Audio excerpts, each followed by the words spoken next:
கெட்ட பழக்கங்கள் என வகைப்படுத்தப்படாத உடலுக்கு கேடு விளைவிக்கக்கூடிய பழக்கங்கள். உணவு உண்டவுடனே உறங்க செல்வது, தொப்பை உறுதி, அதிக நேரம் ஹெட்செட் அணிந்து பாடல் கேட்பதும், தலை குப்புறப்படுத்தும், நீண்ட நேரம் பல் துலக்குவதும். நீண்ட நேரம் பல் துலக்கினால் பற்பசையில் உள்ள வேதிப்பொருட்கள் காரணமாக பல்லின் எனாமல் தேய்மானம் அடையலாம். பல் துலக்கும் பொழுது அதிக அளவில் பற்பசை எடுத்துக்கொள்வது. ஒரு பட்டாணி அளவு எடுத்துக்கொண்டாலே போதுமானதாம்.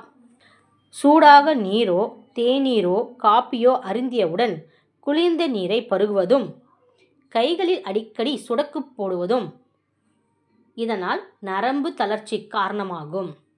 ரூபாய் நோட்டுகள் எண்ணும் பொழுது, புத்தகங்களையும் புரட்டும் பொழுது எச்சில் தொட்டு திருப்புவது, துரித உணவுகள் தினமும் உண்பதும், காது மூக்கு ஆகியவற்றை நோண்டிக்கொண்டே இருப்பதும், நகம் கடிப்பதும், காலை உணவை தவிர்ப்பதும், ஹை ஹீல்ஸ் அடிக்கடி அணிவதும், சரியாக உறங்காமல் இருப்பதும், நீண்ட நேரம் உறங்குவதும் இரண்டுமே உடலுக்கு ஆகாதுதான்.